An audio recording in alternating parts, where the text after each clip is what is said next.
Hi viewers, welcome to south Indian recipe. இன்றைக்கி lunch special பார்த்தீங்கன்னாக்கி மீன் தலை வச்சு தான் குழம்பு செய்ய போகிறோம்.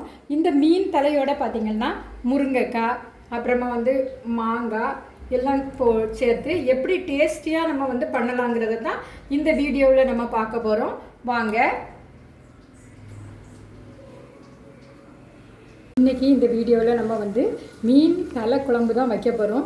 ஒவ்வொரு இடங்கள்லையும் பார்த்திங்கன்னா வெவ்வேறு வித்தியாசமாக வைப்பாங்க. இன்றைக்கி நம்ம சிம்பிளாக ஈஸியாக செய்யக்கூடிய முறையில் தான் இந்த மீன் தலை குழம்பு வைக்க போகிறோம். அதுக்காக முதல்ல பார்த்திங்கன்னா 2 டேபிள் ஸ்பூன் அளவுக்கு நல்லெண்ணெய் எடுத்து வச்சுருக்கிறேன். இப்போ இந்த நல்லெண்ணெய் நல்லா சூடாகிட்டு நான் தாளிக்கிறதுக்காக பார்த்திங்கன்னா வெந்தயம், கடுகு, ஜீரகம் இதில் சேர்த்துக்கலாம். நம்ம நல்லா பொரியட்டு. இப்போது பார்த்திங்கன்னா வெந்தயம், கடுகு எல்லாமே நல்லா சிவக்க வறுபட்டுச்சு. இந்த நேரத்தில் நான் 20 சின்ன வெங்காயத்தை நீளமாக கட் பண்ணி வச்சுருக்கேன். இப்போ இதை நம்ம இதில் சேர்த்துக்கலாம். வெங்காயம் நல்லா கண்ணாடி பதத்துக்கு முதல்ல இதை நல்லா வதக்கி எடுத்துக்கலாம். ஸ்டவ்வை நம்ம ஹை ஃப்ளேமில் வச்சுக்கலாம். வெங்காயம் இப்போ கண்ணாடி பதத்துக்கு வதங்கிடுச்சு. இதோட பார்த்திங்கன்னா ஒரு பெரிய வெங்காயத்தை பொடிசாக நறுக்கி வச்சுருக்கேன். இப்போ இதில் சேர்த்துக்கலாம். அப்போ தான் இந்த குழம்பு கொஞ்சம் திக்னஸ் கொடுக்கும். வெங்காயம் வதங்கிறதுக்காக 1/2 டீஸ்பூன் உப்பு சேர்த்துக்கலாம். அப்படின்னா வெங்காயம் சீக்கிரமாக வதங்கிடும். இப்போ இந்த வெங்காயம் கொஞ்சம் நல்லாவே வதங்கணும். நல்லா வதங்கட்டும். வெங்காயம் நல்லா வதங்கிருச்சு. இப்போ பார்த்திங்கன்னா ஒரு 4 பல் பெரிய பல் பூண்டு தட்டி வச்சுருக்கேன். இந்த பூண்டை நம்ம இதில் சேர்த்துக்கலாம். பூண்டு கொஞ்சம் வதங்கி வரட்டும். இப்போ இதோட 2 பச்சை மிளகாய் நடுவில் கீரி போட்டிருக்கிறேன். இப்போ இதோட 2 கொத்து கருவேப்பிலை முதல்ல போடுறத விட இப்படி லாஸ்ட்டில் போடுறது தான் நல்லது. முதல்ல போடும்போது அது கருகினாப்பில் இருக்கும்.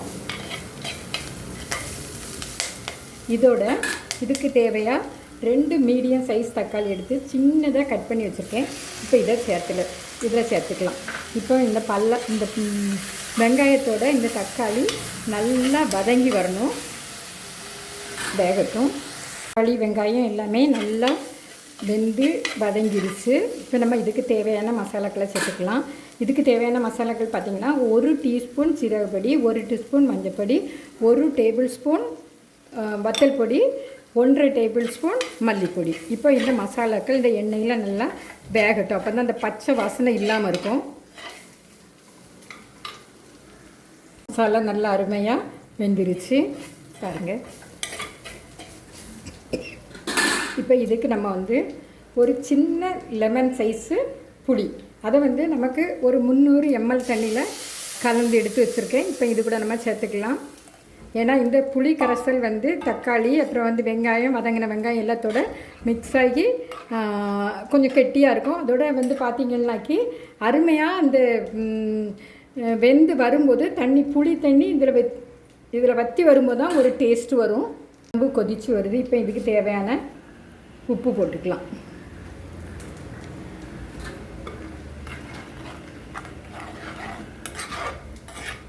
இதோட பார்த்திங்கன்னா இன்றைக்கி நான் முருங்கைக்காய் சேர்த்து தான் வைக்க போகிறேன். ஒரு 6 பீஸ் முருங்கைக்காய் நடுக்கில் கீரி எடுத்து வச்சுருக்கேன். இப்படி போட்டு வச்சுருக்கேன். இப்போ இது நல்லா இதில் வேகட்டும். பார்த்திங்கன்னா குழம்பு நல்லா கொதித்து இதில் போட்டிருந்த முருங்கைக்காய் நல்லாவே வெந்துருச்சு. இப்போ இந்த ஸ்டேஜில் நம்ம இந்த மீன் தலையை போட்டுக்கலாம். மீன் தலையை போட்டு 5 நிமிஷத்துலேயே மீன் தலை வெந்துடும். அதனால தான்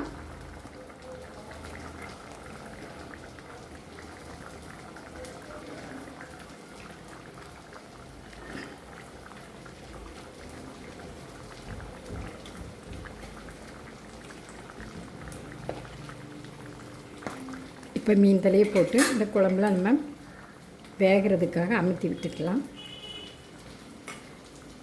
இதோட மாங்காய் இருந்தால் மாங்காய் சேர்த்துக்கலாம். மாங்காய் ஃபஸ்ட்லேயே போடும்போது மாங்காய் சீக்கிரமாக வெந்துருச்சுனாக்கி நல்லா இருக்காது. இப்படினாக்கி கரெக்டாக மீன் வேகவும் மாங்காய் வேகவும் கரெக்டாக இருக்கும். இனி கொஞ்சம் மூடி வடித்து 5 நிமிஷம் அடுப்பில் போட்டால் போதும். மீன் தலை போட்டு 5 நிமிஷம் தான் ஆச்சுது. மீன் தலை நல்லாவே வெந்துட்டு மாங்காவும் அதோட சேர்த்து வந்துட்டு இந்த ஸ்டேஜில் இது வந்து ஆப்ஷனல் தான். தேவைன்னா நீங்கள் வந்து தேங்காய் பால் எடுத்து சேர்த்துக்கலாம். நான் இன்றைக்கி தேங்காய் பால் எடுத்துருக்கிறேன். இது வந்து 200 மில்லி இருக்கும். இதை நான் வந்து இதில் சேர்த்துருக்குறேன். தேங்காய் பால் சேர்க்கும்போது இன்னும் கொஞ்சம் டேஸ்ட்டாக இருக்கும்.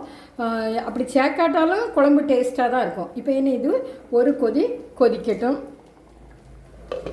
இந்த ஸ்டேஜில் உப்பு பார்த்துக்கணும். உப்பு சரி இல்லைன்னா உப்பு சேர்த்துக்கலாம். இவ்வளோ வந்தாங்க மீன் தலைக்குழம்பு அருமையாக ரெடி ஆயிடுச்சு. இப்போ நம்ம வந்து ஸ்டவ் ஆஃப் பண்ணிக்கலாம். பாருங்கள், தலை ஒன்றுமே உடையலை. அது மாதிரி இந்த குழம்புல வந்து முருங்கைக்காய், அது மாதிரி மாங்காவை பாருங்கள் உடையாமல் அருமையாக இருக்குது. இதே போல் நீங்களும் உங்கள் வீடுகளில் செய்து பாருங்கள். லைக் பண்ணுங்கள், ஷேர் பண்ணுங்கள், மறக்காமல் சப்ஸ்கிரைப் பண்ணுங்கள். தேங்க்யூ ஃபார் வாட்சிங் மை வீடியோஸ்.